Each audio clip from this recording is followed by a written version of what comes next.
জানাজার নামাজের পরে মুনাজাত করা জায়েজ কি? জানাজার নামাজই নাকি দোয়া, সঠিক সমাধান চাই। দেখুন, এই ক্ষেত্রে আমরা বলে থাকি যে হ্যাঁ, জানাজার নামাজটাই দোয়া। তবে কোথাও যদি অতিরিক্ত আবেগের কারণে কেউ দোয়া করতে চায়, করতে দিবেন, বাধা দিবেন না। অর্থাৎ যেখানে জানাজার পর কেউ দোয়া করবে, বাধা দিবেন না। আর যেখানে দোয়া করে না সেখানে প্রেশার ক্রিয়েটও করবেন না। কথা বুঝতে পারছি? তবে জানাজার পর যদি দোয়া করতে হয় সেটা অবশ্যই কাতার ভেঙে ফেলতে হবে, কাতারে থেকে না, কাতার সরায় ফেলতে হবে।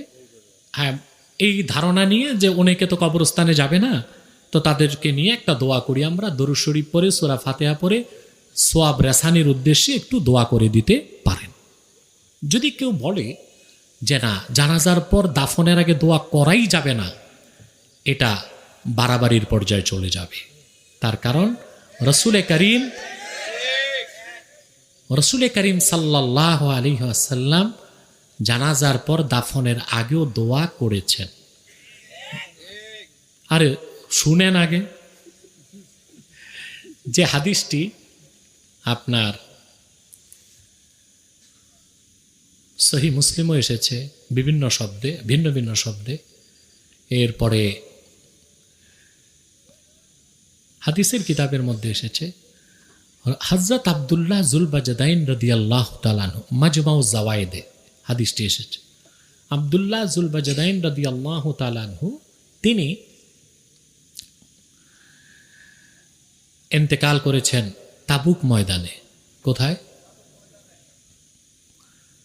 হযরত আব্দুল্লাহ বিন মাসউদ রাদিয়াল্লাহু তাআলা আনহু বলেন যে আমি দেখলাম তাবুক ময়দানে রাতের অন্ধকারে মাঠের এক প্রান্তে কবর খনন হচ্ছে।